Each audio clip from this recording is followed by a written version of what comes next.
أعوذ بالله من الشيطان الرجيم.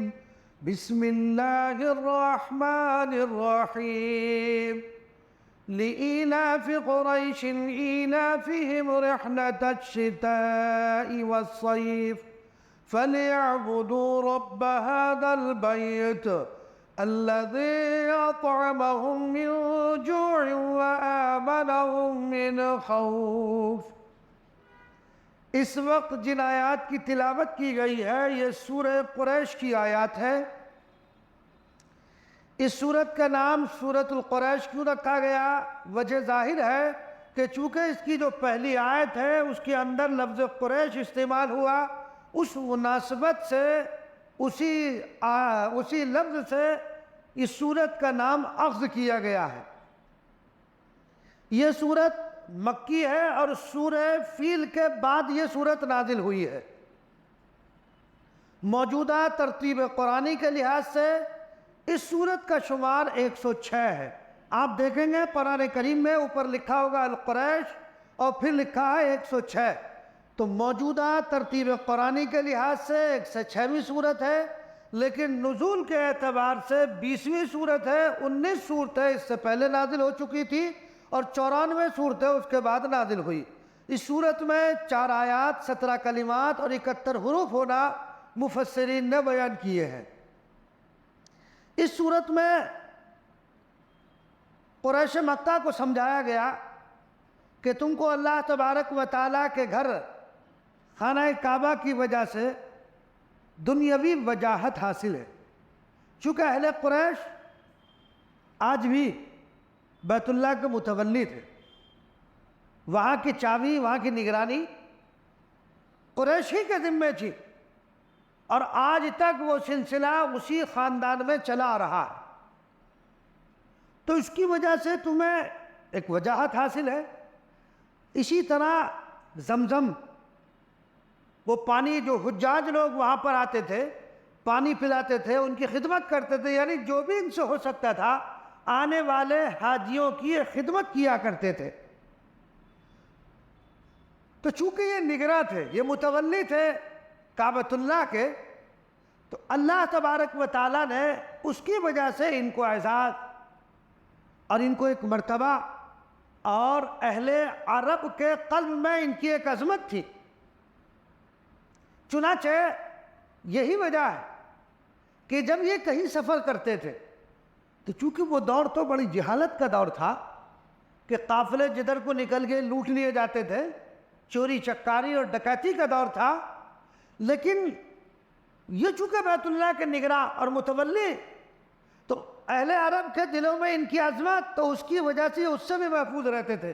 کوئی ان کے ساتھ راستے میں اگر سفر کرنے ہیں تو چھیڑ چھاڑ نہیں کرتا تھا، ان کے قافلے کے ساتھ کسی قسم کی کوئی مزاحمت نہیں کرتا تھا، اسی احترام کی وجہ سے۔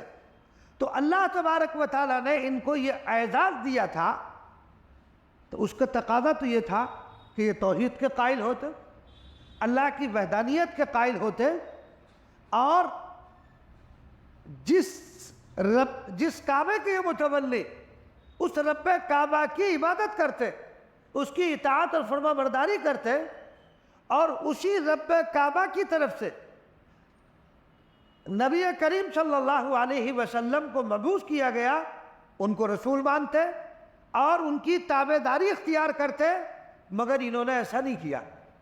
توحید کی بجائے کفر اختیار کیا، شرک کیا۔ تو اللہ تبارک و تعالیٰ نے نبی کریم صلی اللہ علیہ وسلم کو مبعوث فرمایا، چونکہ حضور پاک علیہ السلام بھی قریش میں سے تھے۔ قریش جو ہے یہ ایک قبیلہ ہے، اور اس قبیلے کا نام جو ہے نضر بن کنانہ کی اولاد میں ہے۔ نبی کریم صلی اللہ علیہ وسلم بھی اسی قبیلے میں سے ہے، اور نضر بن کنانہ جو ہے آپ کے سلسلہ نسب میں 13ویں نمبر پر ہے، یعنی 13ویں پشت میں جا کر کے، کیونکہ نبی کریم صلی اللہ علیہ وسلم کا جو نسب نامہ ہے وہ والد ماجد کی طرف سے یہ ہے، محمد صلی اللہ علیہ وسلم، محمد بن عبداللہ بن عبد المطلب بن ہاشم بن عبد مناف بن قصی بن کلاب بن مرہ بن کعب بن لوئی بن غالب بن فہرہ بن مالک بن نضر بن کنانہ. اس کے بعد حضرت اسماعیل علیہ السلام سے جا کر کے نسب ملتا ہے. تو یہ قبیلہ قریش مکہ میں رہا کرتا تھا اور خانہ کعبہ کی خدمت، چاہ زمزم کی خدمت، اس کی حفاظت پر یہ مقرر تھے. اور اللہ تبارک و تعالیٰ نے ان کو بڑے شرف اور عزت سے نوازا تھا. لیکن یہ پیروکار تھے ملت ابراہیمی کے، اور ملت ابراہیمی سے جیسے بعد ہوا تو اس بعد کی وجہ سے یہ کفر میں مبتلا ہو گئے، بت پرستی میں مبتلا ہو گئے. اللہ تبارک و تعالیٰ نے نبی کریم صلی اللہ علیہ وسلم کو نبی بنا کر مبعوث فرمایا تو نبی کریم صلی اللہ علیہ وسلم نے اس چیز سے ان کو منع کیا کہ تم اللہ وحدانیت کو چھوڑ کر کون سا راستہ اختیار کیے ہوئے. تو گویا کہ اس کی مذمت نبی کریم صلی اللہ علیہ وسلم نے بیان فرمائی اور توحید اور دین اسلام کی تبلیغ شروع فرمائی. تو قریش مکہ آپ کے دشمن ہو گئے کہ نیا دین کہاں سے لے کر آئے.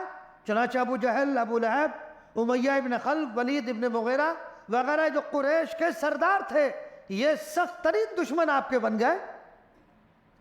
مگر بعد میں قریش میں سے بہت سے لوگ ایمان لے آئے اور بڑے بڑے نامور، چنانچہ چاروں خلفائے راشدین یہ قریش میں سے ہیں جن کو اللہ تبارک و تعالیٰ نے دنیاوی سرداری عطا فرمائی اور دینی بھی پھر بعد میں، تو قریش کے بڑے لوگوں میں سے تھے. تو یہ بھی جو ہے یہ ایمان کے اندر داخل ہو گئے. اللہ تبارک و تعالیٰ نے ان کو ایمان کی دولت سے مشرف فرما دیا. اور اسی طرح اور بھی بہت سے لوگ قریش میں سے نبی کریم صلی اللہ علیہ وسلم کی دعوت پر ایمان لے کر آئے اور حلقہ بگوش ہو گئے. چنانچہ نبی کریم صلی اللہ علیہ وسلم اپنے مشن کو جو اللہ نے دیا تھا اس کو آگے بڑھاتے رہے.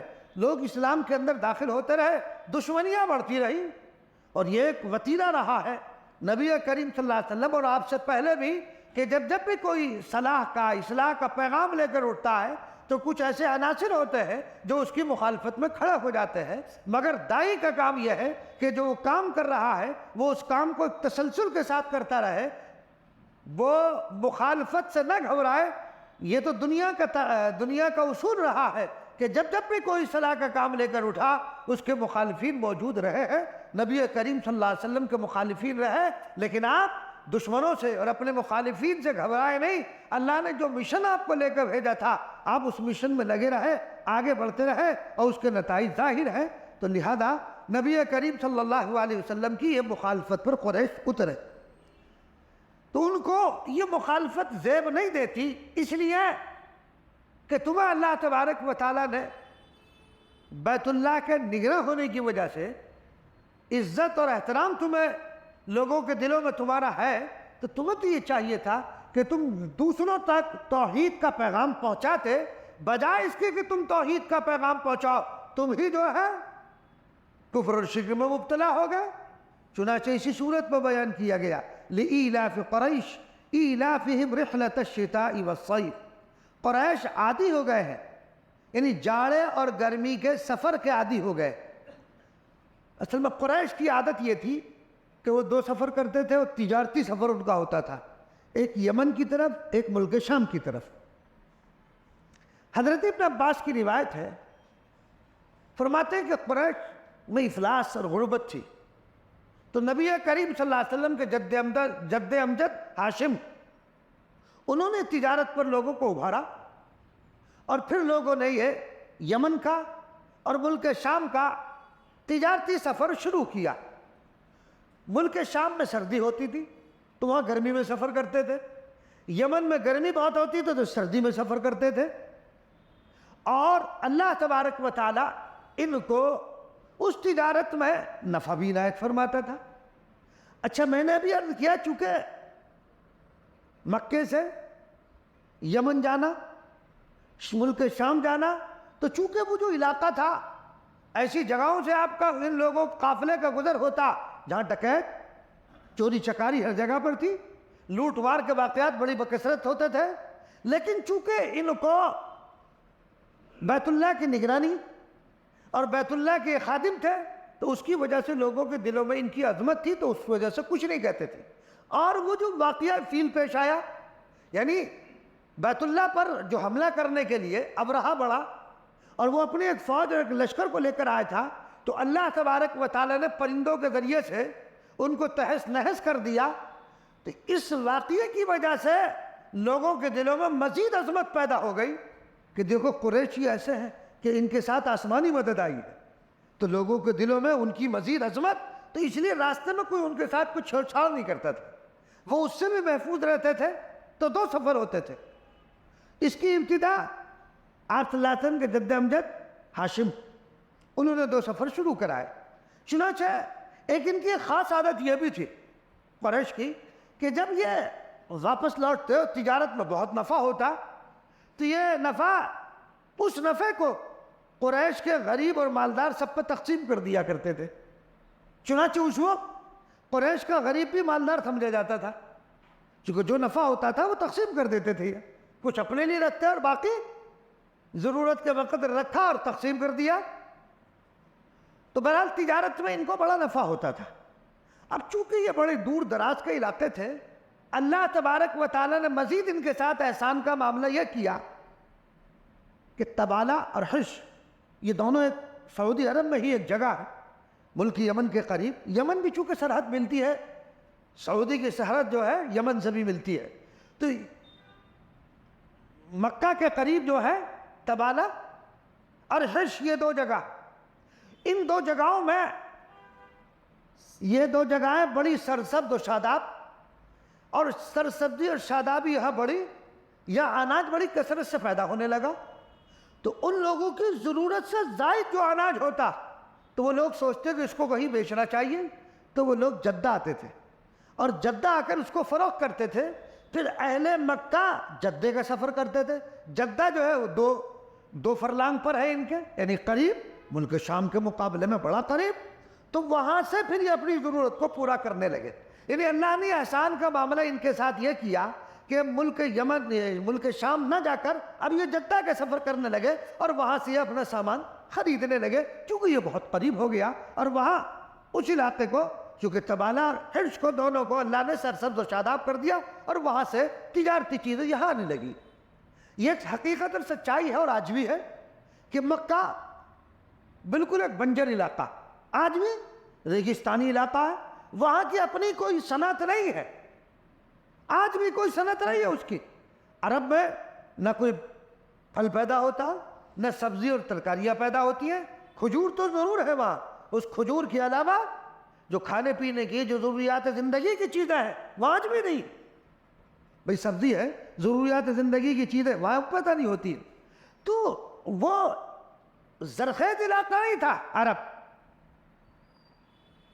بلکہ ریتیلا ریگستان، دور دور تک آپ آج بھی چلے جائیے، دور دور تک وہاں کوئی کاشت نہیں ہوتی ہے، آج بھی نہیں ہوتی ہے کاشت۔ مگر آپ دیکھیں گے جو حجاج کرام جاتے ہیں، اللہ تبارک و تعالیٰ کا فضل دیکھیے، دنیا کی ہر نعمت وہاں 1 نمبر کی آپ کو ملے گی، کہیں اور نہیں ملے گی۔ آپ کو کشمیری سیب 1 نمبر کا یہاں نہیں ملے گا، آپ مکہ اور مدینہ میں دیکھ لیں۔ تو حضرت ابراہیم علیہ السلام جو جد امجد ہیں نبی کریم صلی اللہ علیہ وسلم کے، اور چونکہ وہاں سرسبز و شاداب علاقہ نہیں، ریگستانی علاقہ، وہاں کے رہنے والوں کے لیے دقت۔ بہرحال پہلے ملک شام گئے، پھر جدہ سے اپنی ضروریات پوری ہونے لگی، تو حضرت ابراہیم علیہ السلام نے دعا کی تھی، اے اللہ یہاں کے رہنے والوں کو امن اور عافیت کے ساتھ رکھ، اور یہاں کے رہنے والوں کو رزق، پھلوں سے، سبزیوں سے عنایت فرمائیے گا۔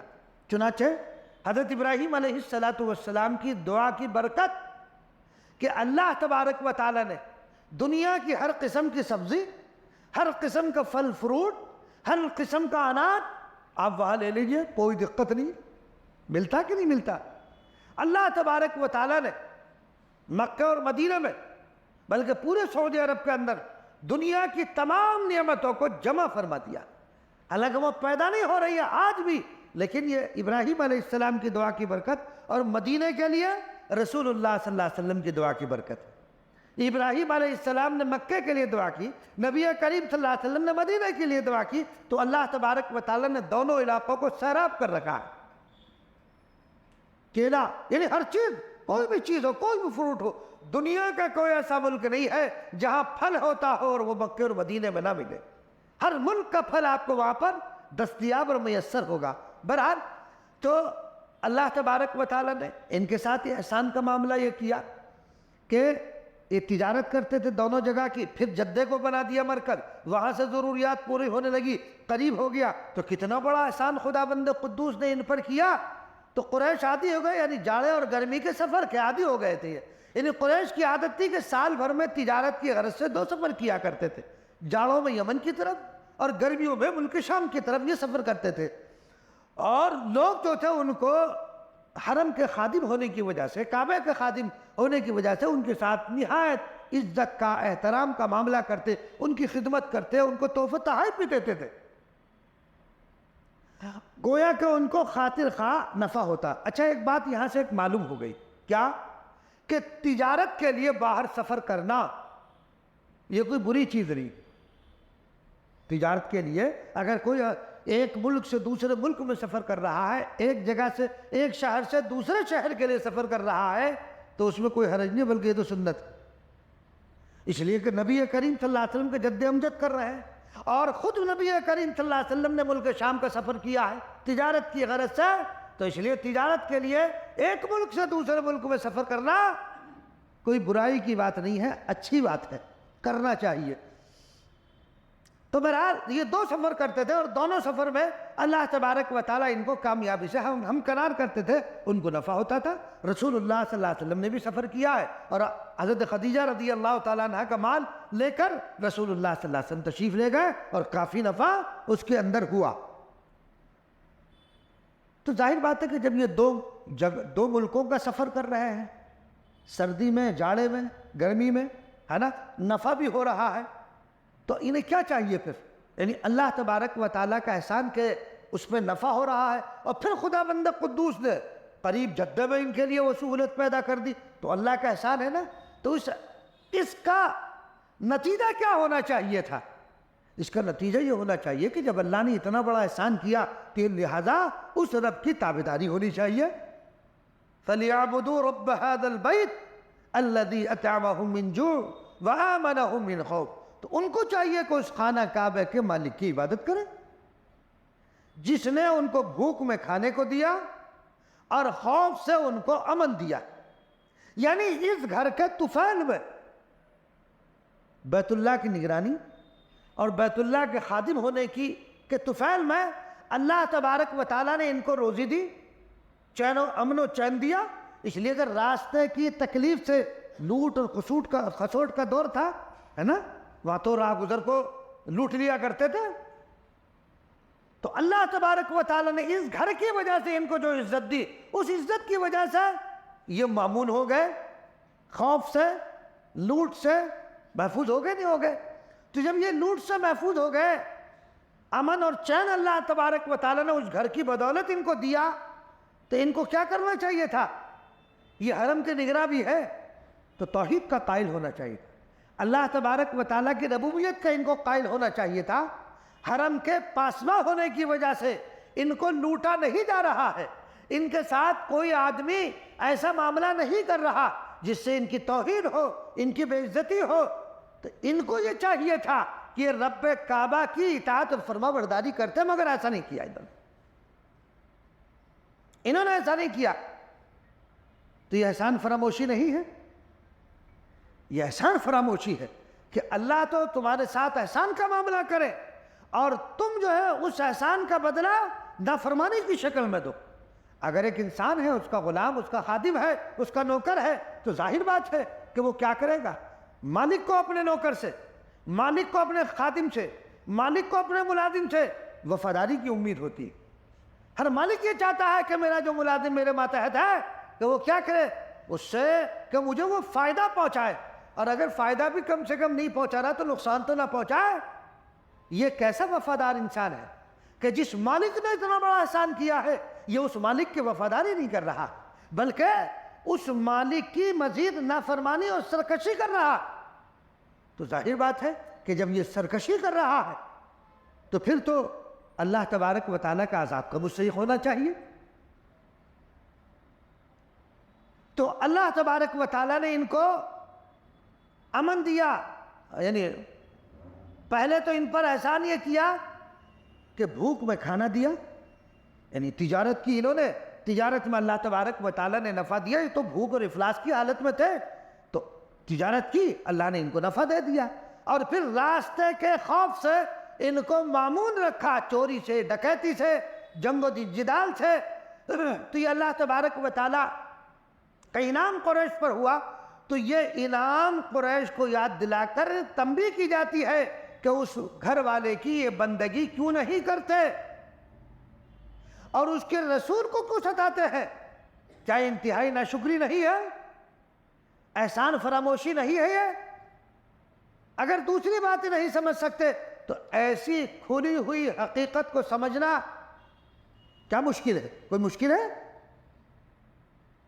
تو بہرحال اس طرح اس صورت میں شکر کے جذبہ پیدا کیا گیا ان کے اندر، کہ ان کے اندر شکر کا جذبہ پیدا ہو، اس لیے کہ اللہ نے یہ احسانات کیے ہیں۔ اور ایک بات اور معلوم ہو گئی اس آیت شریفہ سے، اس صورت سے، قریش بیت اللہ کے پاسباں ہیں، بیت اللہ کی نگرانی کر رہے ہیں، تو بیت اللہ کا پاسباں ہونا، حضرت تھانوی رحمۃ اللہ علیہ نے لکھا اسی سورت کی تفسیر میں کہ بیت اللہ کا نگراں ہونا یہ قابل فخر نہیں ہے، قابل شکر ہے، اس لیے کہ وہ فخر کی چیز نہیں ہے، بلکہ شکر کرنا چاہیے کہ اللہ تبارک و تعالیٰ نے ہمیں بیت اللہ کا خادم بنایا۔ اگر کوئی کسی مسجد کا متولی ہے، کسی مدرسے کا ناظم ہے، کسی دینی جگہ کا خادم ہے، تو آدمی فخر نہ کرے کہ میں جامع مسجد کا متولی ہوں، ہے نا، کبر نہ کرے، بطور فخر نہ بیان کرے، شکر کرے اللہ تبارک و تعالیٰ کا کہ اللہ نے مجھے اپنی مسجد کا خادم بنا رکھا ہے، مجھے اپنے گھر کا خادم بنا رکھا ہے، مجھے اپنی دین کی خدمت کے لیے منتخب کر رکھا ہے۔ کمال میرا نہیں، کمال اللہ کا ہے کہ اللہ نے اس خدمت کے لیے آپ کا انتخاب کیا ہے، ورنہ کتنے اور ہیں۔ تو لہذا اس سے معلوم ہوا کہ آدمی کے اندر شکر گزاری پیدا ہونا چاہیے، فخر نہیں۔ فخر مت کرے، آدمی فخر نہ کرے۔ اللہ تبارک و تعالیٰ چاہے تو ذرا سی دیر میں اس کو چھین سکتا، کسی اور کے پاس چلا جائے۔ بھئی تمہارا کوئی ذاتی کمال نہیں ہے، خدا بند قدوس ذرا سی دیر میں کسی اور کو دے دے۔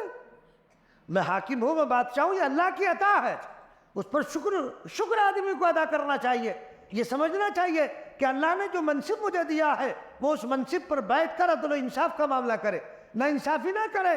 اگر نا انصافی کرو گے اللہ تبارک و تعالیٰ اس منصب سے ہٹا دیں گے، چھین لیا جائے گا، کسی اور کو اس خدمت کے لیے مقرر کر دیا جائے گا۔ حضرت تھانوی رحمۃ اللہ علیہ نے بڑی عجیب بات لکھی ہے۔